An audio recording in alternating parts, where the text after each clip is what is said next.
Greetings from South Korea. I am Arirang News AI anchor. Here is the news making headlines today. President Lee Jae-myung returned to Korea on Thursday after attending this year's G7 summit in France. On Wednesday at the G7, he joined a working session on global economic imbalances and sustainable growth.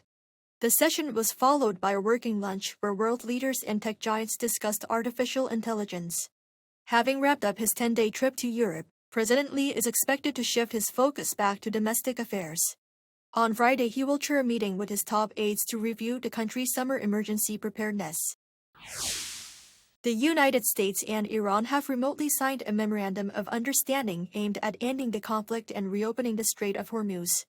According to U.S. officials cited by Axios, President Donald Trump signed the document on Wednesday, days ahead of a planned in-person ceremony in Switzerland. Earlier on Wednesday, the U.S. released the full text of the 14-point memorandum, declaring an immediate and permanent end to military operations, including in Lebanon.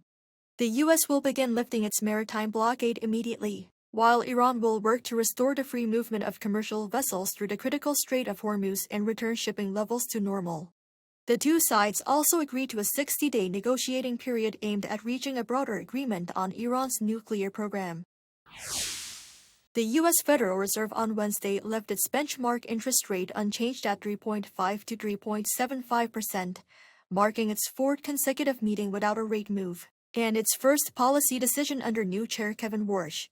The Federal Open Market Committee unanimously voted to keep rates steady as policymakers assess the economic impact of the ongoing U.S.-Israeli war against Iran and a recent surge in inflation. While the Fed held rates steady for now, its latest projections signaled a more hawkish outlook. The median forecast indicates that the federal funds rate will end the year at 3.8%, higher than the 3.4% projected in March. SK hynix announced Thursday that it has supplied samples of its next-generation high-bandwidth memory to major clients. Compared to the previous generation, the new 12-layer HBM4E chip offers upgraded performance and over 20% more energy efficiency. To tackle overheating issues in high-performance computing, the tech giant used an advanced packaging process allowing the chip to reach a 48GB capacity while cutting thermal resistance by 17%.